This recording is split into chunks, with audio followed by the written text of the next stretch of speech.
As the dust of war settled over the conquered lands, Valarr Qoherys, the Dragonlord Emperor of the Eastern Valyrian Empire, found his thoughts turning to the untamed west.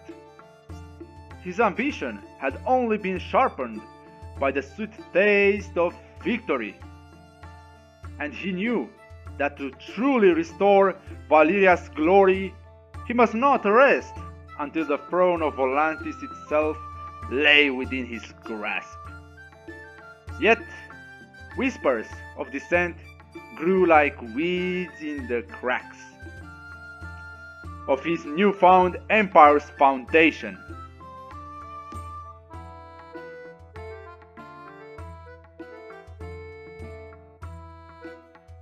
Valar's dreams of expansion grew more vivid with each passing night.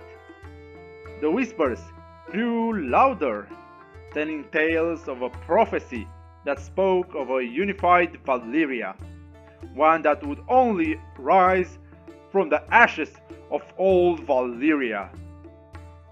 The voices grew bolder, urging him to press westward to reclaim the lost cities of the Valyrian Freehold and to conquer the Throne of Volantis. His council was divided.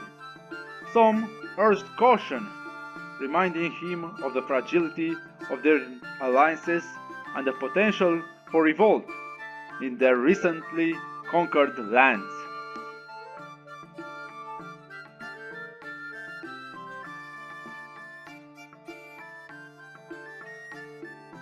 As the whispers of prophecy grew more insistent, Valarr felt the weight of his ancestry upon his shoulders.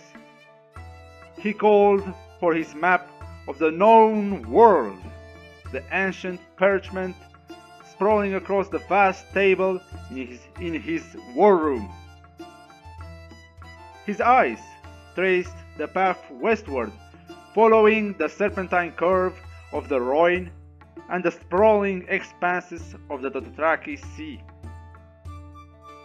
He knew that to claim Volantis, he would have to navigate a web of alliances and betrayals, more intricate than any he had encountered in his rise to power.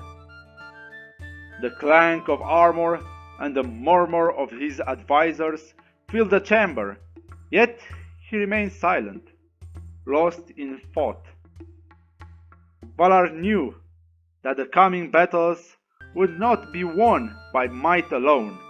They would be battles of wit, cunning, and dragon fire.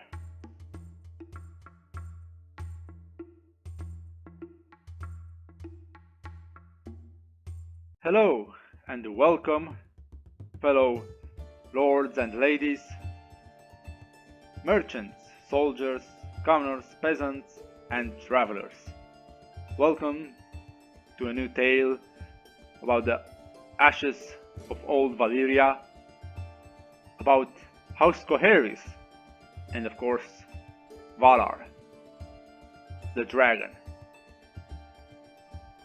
Today, our story begins with our beloved Emperor Valarr looking on the map of the Slaver's Bay.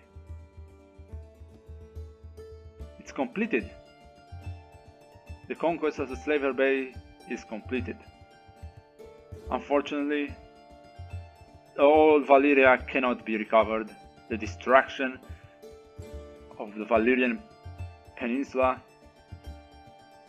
has done so much damage that the earth cannot recover from its destruction. At the moment, he said. But in the future, who knows what lies ahead. Until then, he has to secure the legacy of Valyria and the remaining Dragonlords. As he talked with other Dragonlords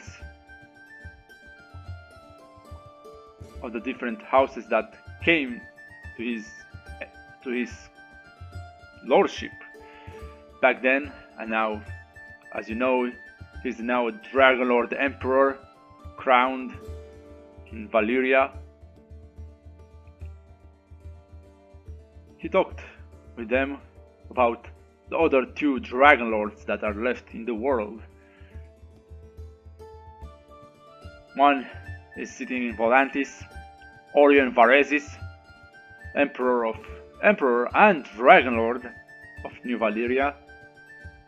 And on Dragonstone we have Gaemon the Glorious, sitting as Prince of Dragonstone and Dragonlord. These three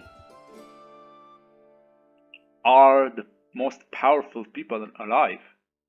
Well, if you do not count the other Dragonlords that are in servitude or in alliance, to say so, with our beloved Emperor Valarr Qoherys, blessed be his name. He now gazed upon that map inside his war room and looked for another conquest, which it will be. He looked north, and from the north destruction came. A Dothraki horde is coming, a storm of Dothrakis, that the Dragonlord doesn't have a concern about it. He can deal with them when they will come, and the dragon power will engulf their horses.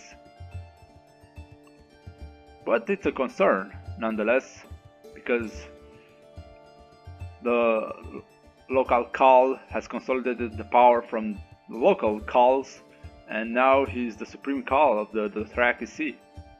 Who knows what he might do to his domain? After all, the horsemen can attack and move faster than a dragon can destroy small raiding parties. So it can deal damage, but nonetheless, it's still not a concern for the Eastern Valyrian Emperor. He gazed south and thought about the lost colony of Gogossos, and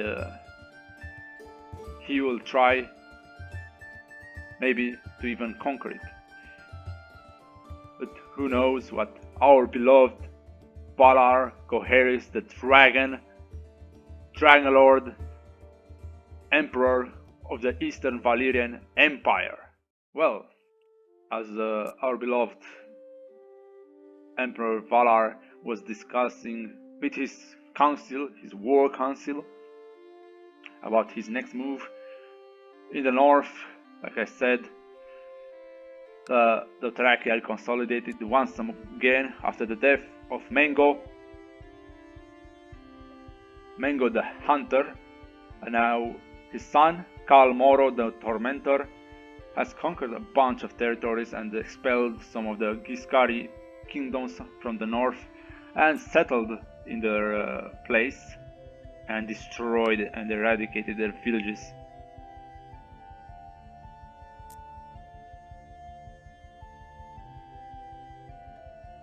In the west, we have the new Valyrian Empire that has conquered Norvos and even tried to conquer Qohor before it was conquered by a Sarnori lord. But now Qohor is facing with a big revolt, attacks from Essaria and attacks from Norvos. These wars and destroyed the new High King of Qohor.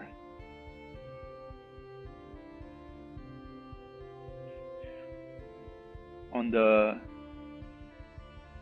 western continent of Westeros, changes has been made. The Trident is now ruled by a Tully. House Tully is ruling the Trident. Lord Paramount Tommen is ruling it. They have taken it from the Stormlands that are now ruled by the Eastmont, by the Estermont. Then they were ruled by the Malister, and the last Durandan king has died, was beheaded on the order of Storm King Jonathor of the Stormlander. And that's unfortunate. But, as you see, Duran the Munificent is now no longer a faith of the Seven. He has converted to the faith of Lord, the fire god, the god of fire and the light. No longer the faith of the Seven, as you see.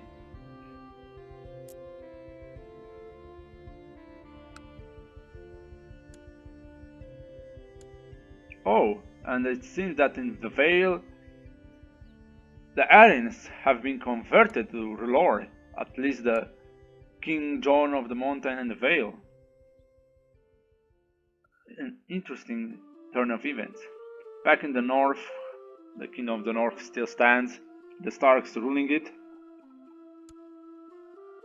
And further in the north, the wall was conquered by the Thames. As you see here, the Fen conquered the wall, and they now rule it. That's very interesting, to be honest. This is a rare sighting. I don't know if the Lords of the Western Realms will attack the wall and will try to reestablish the order, or just the North will keep it for themselves, maybe guard it as their own. Who knows? Summerfield is attacked by Prince Tristane of Dorne in a Dornish Summerfield vassalization war. Further south, Gogossos is still here, and our beloved Emperor will have something to say about this. Valar's gaze lingered over the map, his finger tracing the outline of the Gogossos archipelago. The ruins of Gogossos called to him like a siren's song, a symbol of Valyria's former might. His heart swelled with the desire to reclaim these lost lands, to restore the gleaming towers and the ancient temples to their former glory. It would be a strategic move, cutting off any potential threats from south and securing his southern flank.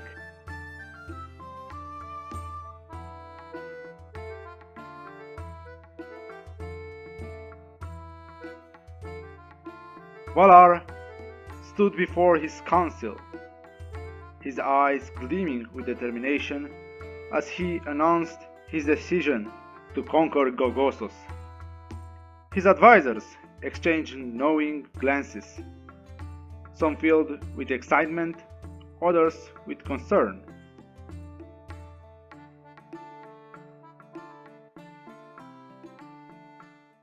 So, the Valarr has decided to conquer Gogossos. But one of the many bad things that are in Gogossos is the Red Death. One of the worst kind of death you want to experience in your life. You don't want to experience, actually. And it's the worst kind of thing. But his determination was unbreakable. So, he summons his diplomats and requested the dragon conquest of Gogossos. Let's see if they will succeed in conquering Gogossos diplomatically, or not. Or we will do it by the way of the fire.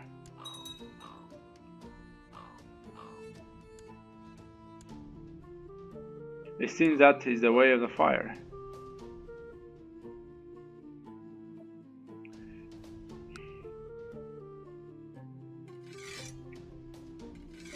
Take the boats, the fleet, and the troops, and I'll go alone, without any commanders, and we will attack the main island.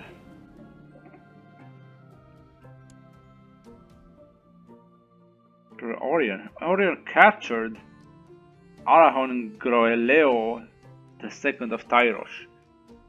Interesting. Oh!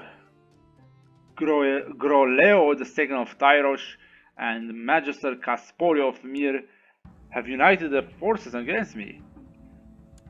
Interesting course of actions.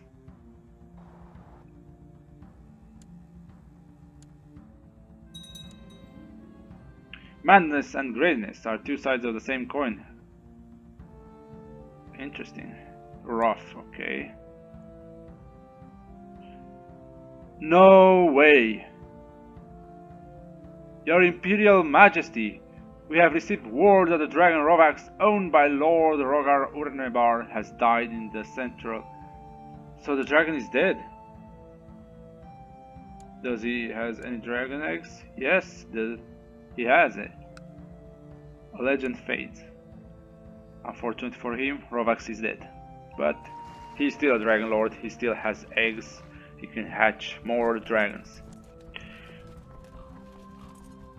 Nice, thank you. Let's see. Only the dragon can restore peace to this island. Dracarys!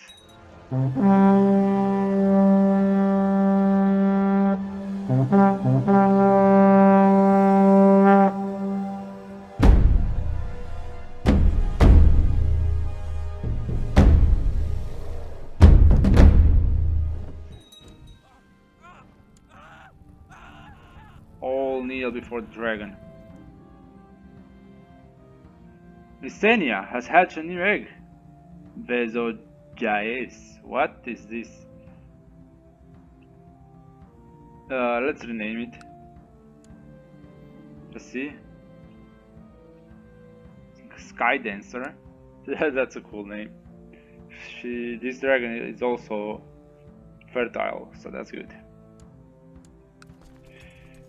See, maybe we can use again.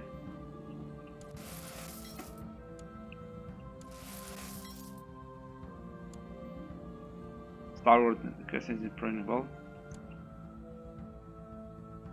Oh, they are trying to attack me on Illyria, I see. That's not gonna work, my friend.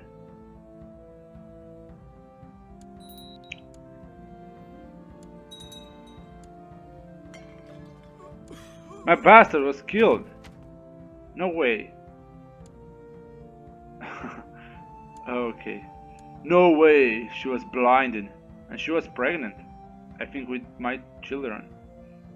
Oh well, that's unfortunate. Rael, we have to marry you. Oh, she's a widow, she can marry. She has to marry because her lineage will die out. The Dragonlords of the Sonarian house will die out.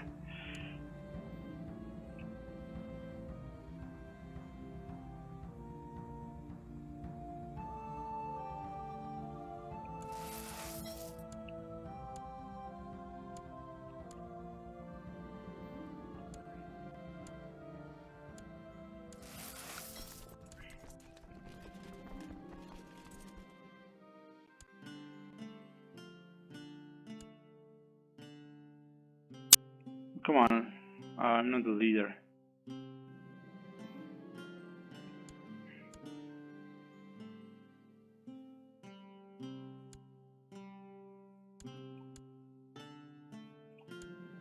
This mighty fortress is hard to destroy. Let's leave this island. The funeral is done. I couldn't attend, unfortunate. The war was weighing me down.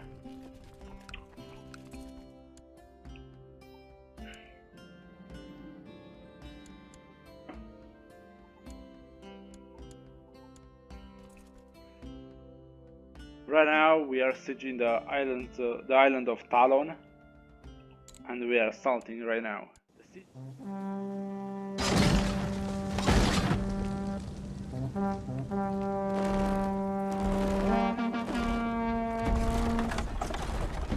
The enemy settlement burns!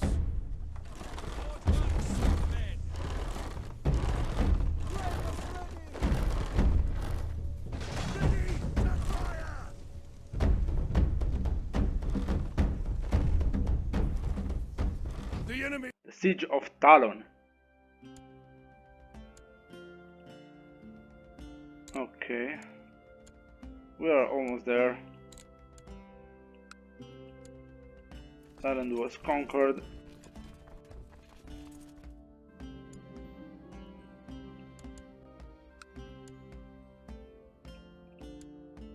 And the siege of Islands of Vines.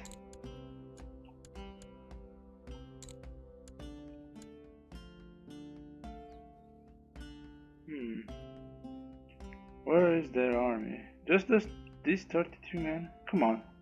That's impossible. Let's see.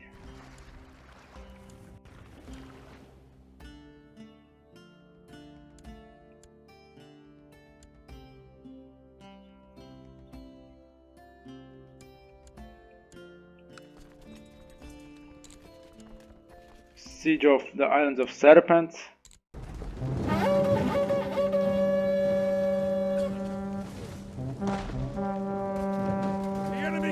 Obliterated!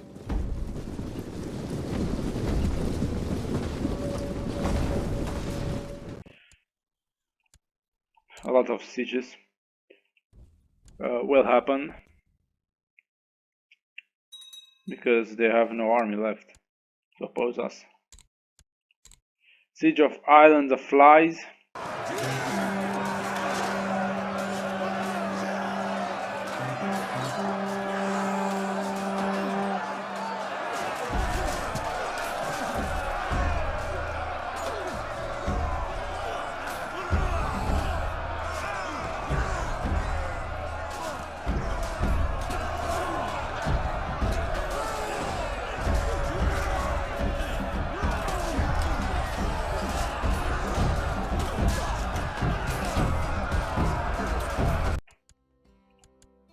And I think this will be the last siege. Siege of Death Island.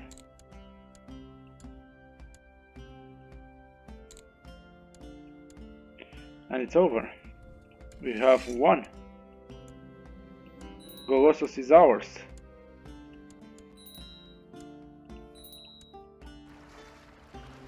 Let's go back.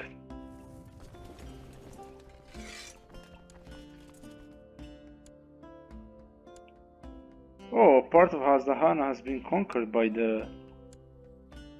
this guy, by the Asher. Hasdahan is now a minor thing. To be honest, it can be conquered easily by Zogo. Zogo. Oh, the new Khal. Oh, his brother died a glorious death in battle for their dead Khal. Interesting. Zogo is now ruling, I see. He's a good skilled commander, but still has a lot to do. Has a big army. Escape people. Big horde.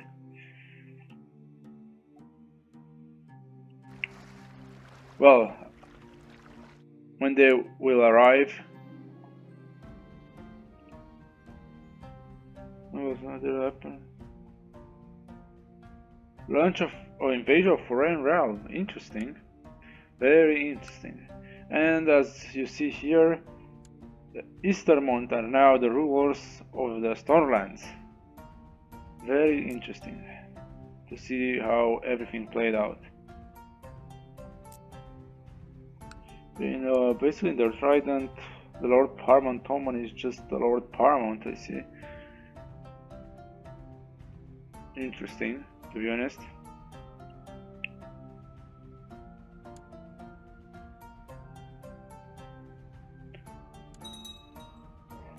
Well, now our beloved Emperor has arrived in the capital of the Eastern Valyrian Empire, Valyria, and has entered the throne room, and the council was there waiting his reaction. And his reaction was Gogossos ixis ilva arli. Gogossos is our again. The conquest of Gogossos was swift and decisive. Valar's dragon, Valarax, rained fire upon the city's defenses, reducing ancient stone to rubble. The survivors, stunned by the might of the dragon, surrendered without a fight. The archipelago now burned the crimson and gold of House Qoherys banners. As Valar's ships filled the harbors, his soldiers disembarked, their eyes wide with wonder at the grandeur of the city. They set to work immediately, clearing the debris and beginning the restoration of the city, driven by their emperor's vision of a new Valyria. And so has been done. Gogossos is now under the rule of the Eastern Valyria.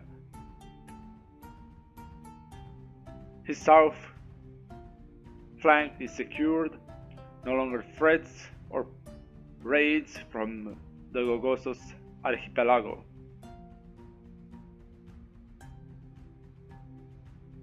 But our beloved emperor had a vision and wondered what's about the continent south of Gogossos. Sothoryos was named. In the old days, they even had a colony in Zametar, but was abandoned eventually. Sothoryos is a continent of myth and legend. The myth of painted creatures, even dragons, weird people, and much more. Valarr Qoherys decided to take some of the few men and embark alongside with his dragon on a journey alongside the shores of Sothoryos to see how far this continent can go and how wild can be. He first embarked on his ships and armada, and his next stop was the newly conquered Gogossos.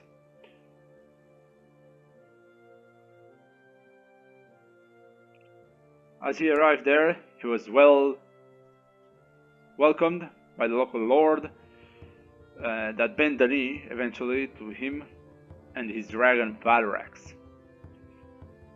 But now, after he resupplied, Valarr will embark again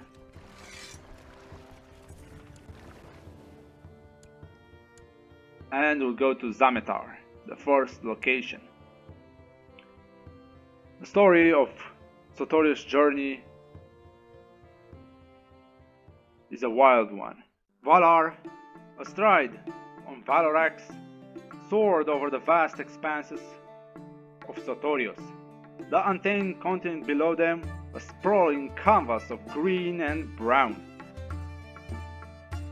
The dragon's wings beat steadily, the wind whipping his hair and cloak around him as they approached the land.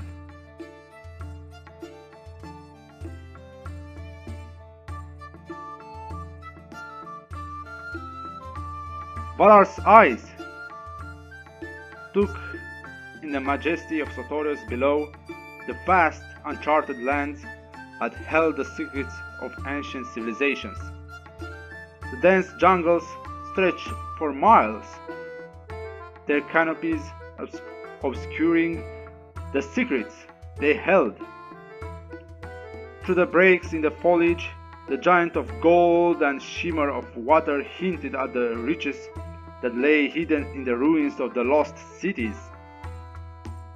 The air was thick with the scent of exotic flowers and the distant calls of unfamiliar creatures.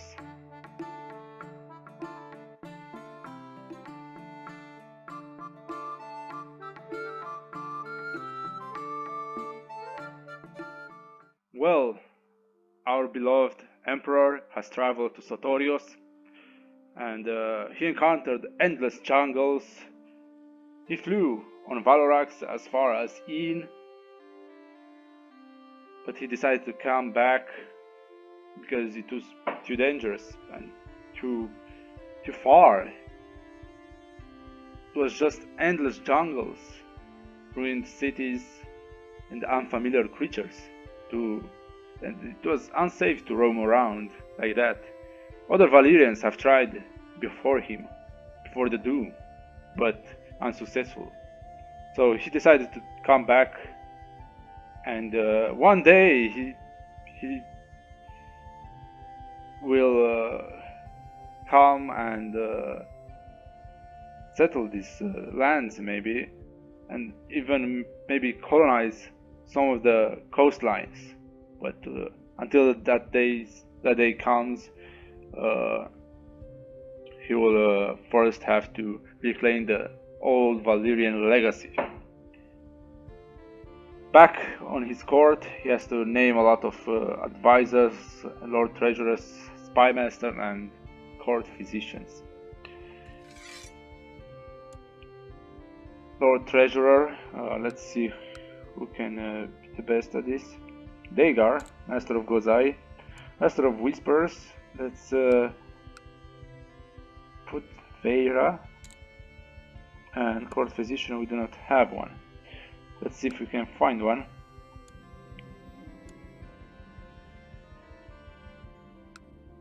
Let's see, we can colonize? No, we cannot. Also, as you know, last time we have helped one of our ally, former ally, I guess. Yes, a former ally.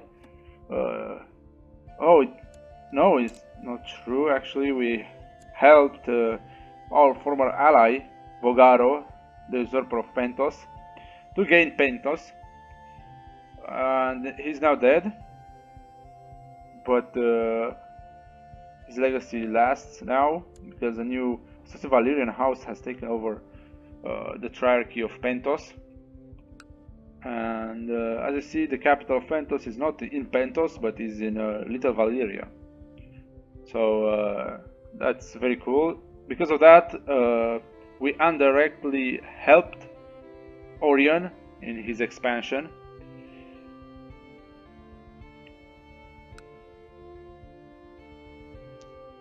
Qoherys is still at war, I see, and part of Lorath has been conquered. The Stormlands are at war.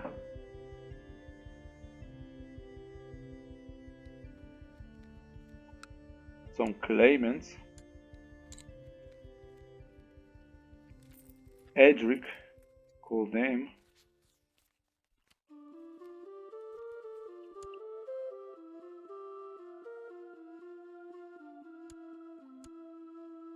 Bowling. Okay. Tommen II, the Lion King. Bright Roar. Interesting, they still have the Bright Roar. Okay. We still have just one member as the Crown Loyalists and just one in the Independence, and that's good. Let's feast for our new victory and our new achievement on Sothoryos.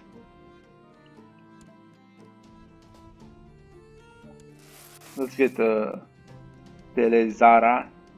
I'll spend lavishly on food. I hereby invite you too. Most of the preparation for the feast has been made. Now I only have to send out the invitations. Okay. Of course the Giscari people are not coming, and of course Tirei Mion is not coming because we conquered his realm.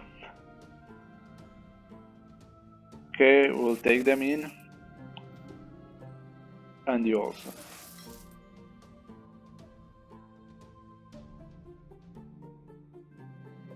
Welcome to my feast. The guests have finally arrived in Valyria. Okay, Valorax is growing lazy. He spends most of the day sleeping or basking in the sun and rarely goes out to hunt. On his own accord, he also tends to be indifferent to your efforts to train him. Well, Valorax is kind of huge, very huge for his age, and because of that, he's kind of lazy right now.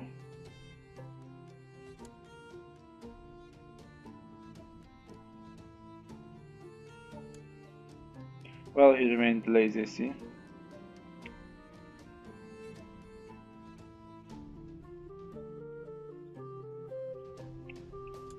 I'll give Bazella a tour of the castle. I took Bazella on a quick tour of the castle, and we ended up in my bedchamber. I kissed her and Bazella kissed me back, and we ended up in the bed. A night to be remembered. Shakar. You are here, Shakar. The feast in Ria to present a petition. He claims that Gazdor made an attempt of his life. Gazdor, let's see. Yes, Gazdor must be arrested. Excellent. Please, dig in, my lords. The feasting has begun. Oh, come on. The more Itish golden wine Callum drank at the feast, the louder he talked and laughed until he left out Halaw's Nori and fell face into his plate. Oh, he is drunk. Well, that's a pity. Very well, let's be merciful. The last of the guests has returned home, and everyone agreed it was this year's greatest feast. I had great fun, and so did everyone else. Well, I hope you do, my beloved. An advisor, let's take, I don't know, let's take maybe this guy. So we will increase his opinion of us. Let's call Gazdor to a trial.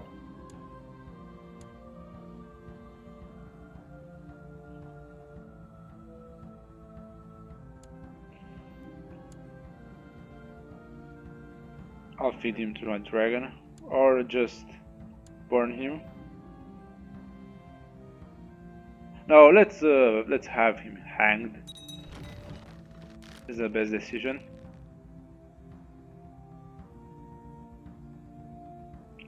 We are almost in the 19 year. Let's take Gazdor's skull. That's very interesting. We got the skull of Gazdor.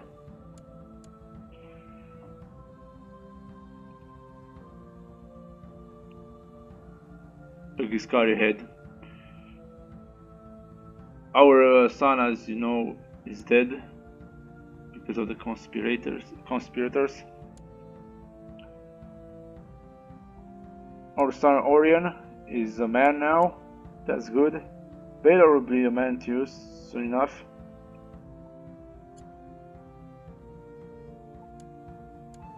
Most of my wives are old.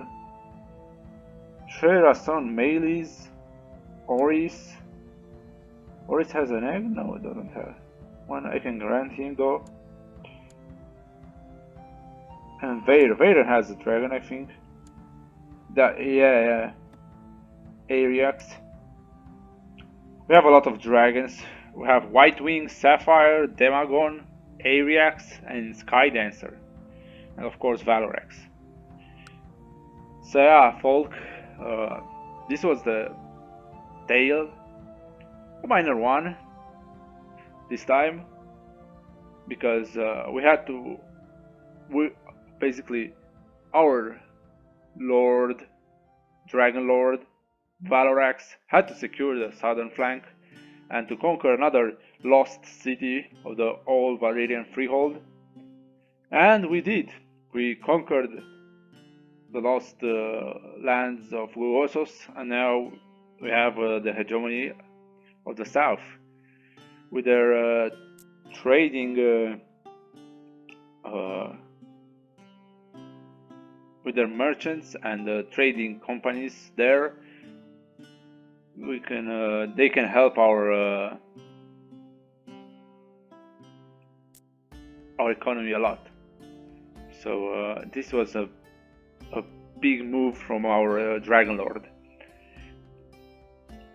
But now I think the war is inevitable. New Valyria has grown a lot, and we are rivals. This war is meant to be. Just one lord will rule in Essos. There can be two Dragonlords. The old Valyrian Freehold system in keeping the Dragonlords together is gone with the Valyria. So now two Dragonlords fighting against each other, it's not something you would miss or you would not try to see. So it will be cool to see, to be honest. And our Dragonlord will do everything in his strength, and with his Valorax, with the dragon Valorax at his side, I think he'll beat back against Orion and Bessarion, and will be named also Emperor of New Valyria. So yeah, fellow lords, ladies, travelers, merchants, peasants, and commoners. This was the tale for today. See you in the next tale.